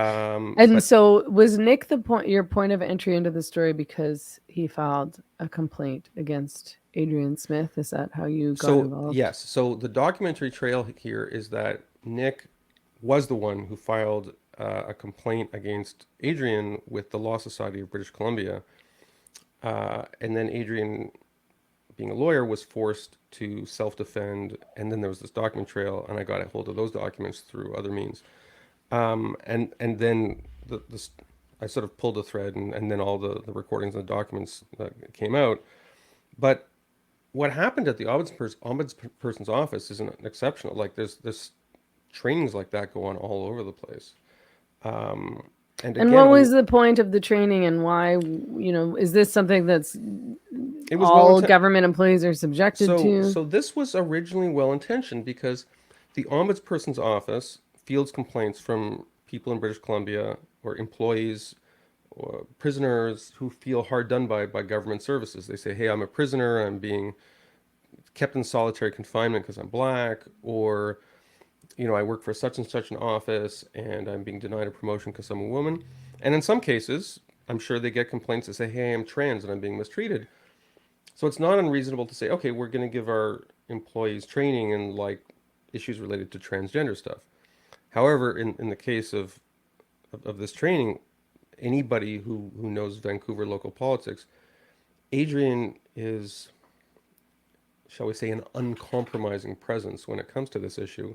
So Adrian is best known, perhaps, as one of the people who campaigned against Vancouver rape relief, or what's it called? Vancouver. Vancouver Rape Relief and Women's Shelter. So one of the people who wanted to successfully lobby to defund from I guess, a city funding source, a rape crisis center on the basis that this rape crisis center refused to hire a biological man to act as a rape counselor, which sounds insane, but that's kind of where we are.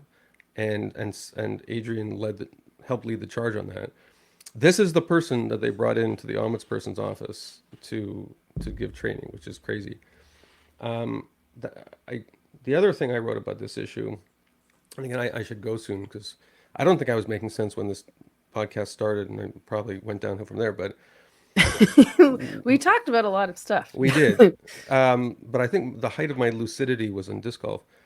But we are having this conversation at a historic moment, because Twitter has, I think it was announced yesterday, but maybe this was in the works for the last week or so. It is now not against Twitter's hateful conduct policy to dead name people. Or misgender people. And I think, and so I saw this via Pink News, and the night that I was permanently suspended from Twitter in November, this was November 23rd, 2018, like maybe an hour after I got this email on a Friday night at like 11 p.m. that I was permanently suspended from Twitter for hateful conduct. They didn't tell me which rule I broke. They just sent me the tweets that I had been shut down for. Pink News published this article saying there was a new policy at Twitter that banned misgendering and dead naming, and that exact policy has now been overturned. So is the Megan Murphy rule, and now it's the Megan's Revenge rule. Right.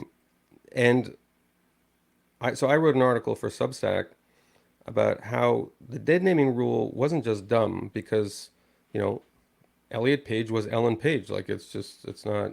This is part of history. It's there in the credits of the movie.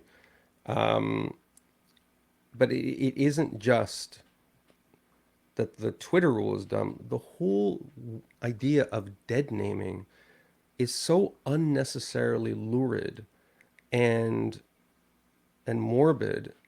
It's this idea that, like, oh, that part of me is dead. That part of me is like this cis That person is dead. husk. Yeah, like, don't even talk about this person. Like, it pains me to think that soul dead entity was even like walking around in this universe when really all that entity did was block the flourishing of the real me, who is now before your eyes, Who's having now Veronica. Veron or whatever. Like, but it implies, but of course that person isn't dead. You know, that person may have had brothers and sisters and puppies and had a bar mitzvah and, worked at the local Dairy Queen and had boyfriends and girlfriends, And that person is still you. I and it's mean, still that would fucking you. be Yeah, you're like, just it's like you didn't just appear out of thin air at yeah, 40. Like, you yeah, just didn't. and that's the way it sounds. And one of the reasons Shannon Thrace's book is so fantastic is the thing that she doesn't use the word hate, but I don't think it's an inappropriate thing that she grew to hate about her husband wasn't so much that he said to Shannon, "Hey, I like to dress in skirts and you know, have a female name, and I consider myself a woman." Like, those he had gender dysphoria. Those were his feelings, but that he insisted that Shannon be complicit in telling literal lies about his past, because he fictionalized his past and said, "Oh, I always knew since I was 4 years old," and like memories from his past that were like inconsistent with that, like toys that he played with or interactions. He falsified it. Like, he created a new kind of history. And so even the things about him, because they'd been together for a long time, but even the things about him that she loved, she wasn't even allowed to talk about those things, because it was no longer part of like the official narrative. And the official narrative was that he was like sort of like, you know, a Dylan Mulvaney type, like from the time he was a kid. And it was like, who wants to be married to somebody who your current relationship is shit, but you're also not even allowed to talk about the times when like you had good sex and loved each other and had a good time because, that was that was literally a dead person who you were that person you had good sex with, that person's dead, you know, in, instead it's me.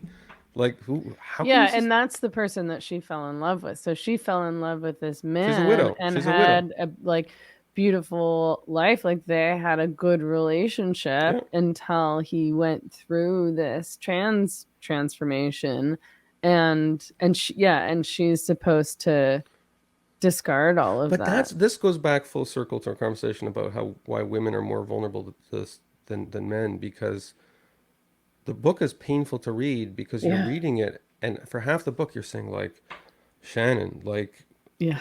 you're putting up with this and She you're was going. going along with, so I really like Shannon. I'm not trying to diss her, but when I was reading it, I was It's like, maddening. Lord, why? Yeah. Why are you being so accommodating? Like so much of that stuff. If my partner said that to me, I'd be like, no, no. And Like, yeah, and going with him to all these like support groups, which were like these indescribably sad meetups, and and there were, participating in all these like sex things that weren't enjoyable or sexy to well, he was her. always crying. He was they Yeah, were and then being so accommodating and nice about his constant emotional breakdowns and his narcissism and his the narcissism. selfishness. Men are the worst. Well, Men are the not all worst. men are like this guy. A lot are, I guess. You're always breaking down crying. Yeah. Well, You yeah. refuse to go to work. You refuse to do any chores. I'm not beautiful enough. It's it's a constant struggle. Megan, I have to go. Okay, yeah. Sorry, I've kept you really late and we No, no, started no, no, late, no. but I've been thanks for yapping your quite a bit. thoughts on a wide variety of things. I really appreciate it. Um, I mean, I guess is there before you go, is there anything more that you wanted to talk about with regard to the Adrian Smith story, or are we So good? I mean, I guess I'll just do the usual thing and tell people if you go to Quillette and God, I think the title is a civil servant spoke up for I women's have it open rights. here. It's Uh, it's a public servant stood up for sex-based rights at a gender workshop and paid the price. And I'll just briefly explain that. Yeah, so Adrian Smith came in to do this like trans indoctrination workshop at the yeah, BC Ombudsman. Um, ombudsperson. holy Oh my God, you just used such a sexist word. omnids. Oh yeah. You do See, feminism I'm not a wrong. feminist. You do it wrong. Really wrong. Um, Ombudsperson. and this guy Nick asked what was like a pretty polite question that was essentially, as I understand it, around the erasure of the word woman from like woman centered language. Sort of like I think he was sort of referring to this attempt to replace woman with Yeah. person and people and all of that. And Adrian was appalled and quite rude to him and sort of said what he was saying was akin to racism. Oh yeah, yeah. And No, sorry, not she. Adrian likened him to the sort of woman, white woman who won't share a bathroom with a black woman because she thinks all black women have syphilis. That was yeah, the analogy that was presented. And by the way, I don't know if your podcast format permits you to play third-party audio, but um, if people go to the article, they can actually hear Nick ask the question, which was, by the way, super polite. He was like, "Thank you, this was great. But I just have like a question about, you know, biological sex and stuff." So your viewers can hear Nick asking the question and hear what Adrian's response is. I also there was another snippet of video of audio that I put in there from the presentation. And again, I don't want to present this as unique. I'm sure this is going on, especially government agencies, universities. But we need more people like Nick who speak up because Nick was the one of the only people in the room who had the guts, because that's what we men do, Megan.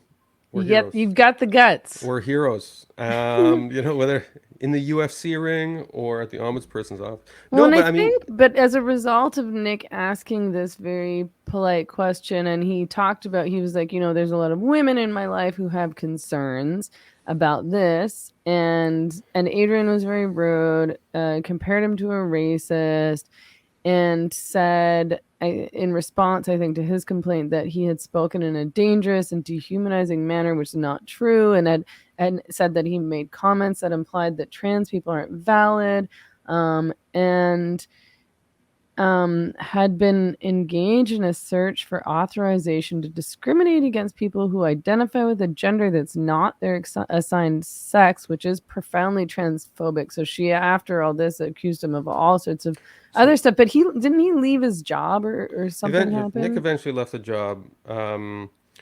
But I should say a lot of those quotes you just read came from Smith's after the fact justifications, which were contained in documentation responding to Nick's complaint to the Law Society of British Columbia. Mm. But if you look at the rhetoric Smith used at the presentation, the rhetoric contained there, and also the rhetoric Smith, I've actually seen Smith is very dramatic, and there's one YouTube video that I embedded on stage where Smith is obviously like, or Adrian is a very tortured, lonely person. It's clear in some of the stage performances because I wasn't smiling at that. I was smiling because I watched that. well, She was reading a poem, I yeah, think. because she's a poet of some type, and the poem is excruciating. It's like bad breakup poetry, but with the whole sort of LGBT angle. I'm not laughing at it, but this is obviously a very sad, lonely, angry person who's making everyone else sad and lonely and angry with this ridiculous activism. Hmm. But the constant theme is this paranoid idea that like trans people are being exterminated everywhere, and it's in the audio that I embedded in the article where it's like Smith says, every day, 24 hours a day, all the time, we're being assaulted. People are asking us what's in our pants, what do our genitals look like. It's this constant struggle. We're being hacked to death. We're under siege. Our human rights, we're being invalidated. Like it's this just apocalyptic vision of what life is like which to be honest, like even turfs like us, we don't, this is an unrecognizable world. Like I go to board game tournaments. There's plenty of trans people. I've had trans people on the podcast. I didn't exterminate any of them. Like It's just not how things go. I when mean, there's. when you went when you did your speech in Toronto, I guess it was 2019, Mhm. and there was that big protest in front of the library. Like there were, I don't know, it was a couple of hundred people there. Dozens of them must The have been cops trans. said that they thought there was 700 people at that So protest. so a couple of hundred, or at least a couple of dozen, must have been trans. I think it's wonderful that trans people can have a political demonstration in Toronto, and they obviously felt it was safe enough to have the demonstration. And I think everybody should have free speech. I think you should Mhm. obviously you did give your presentation, and I think that's great. But we live in a country where it's ludicrous to suppose that trans people or gay people, Jewish people, anybody can't, you know, assert their rights politically and demonstrate on the streets as they did. Like if it were really true that there was That, just like well, this, that trans people don't have rights. Like, it's just not true it's that insane. trans people Yeah. don't have rights. It's just trans people have the same rights that everybody else has. If I would urge people to read the article, not just because I love when people read my stuff, which I do, but because that audio will give people a sense of like this really puritanical rhetoric. Because I think you were talking before about why maybe you had become disenchanted with feminism, like the sort of witch hunting, really shrill. I shouldn't Like, say you're shrill. not with us, so you're bad, right? Yeah, Not and like, oh, well, we disagree with you, but like, oh, well, she talked to the wrong person, she stood next to the wrong person, she's challenged something that we don't want to be challenged, she took a position that we don't like, so now she's bad, and we don't like her, and she's not with us.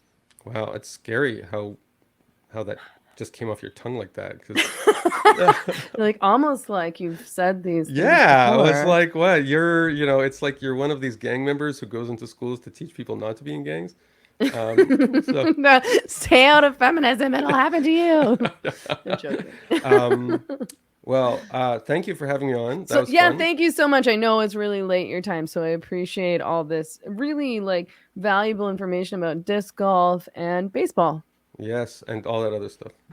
All right. Talk soon. Okay, thanks a lot. Bye bye. Bye.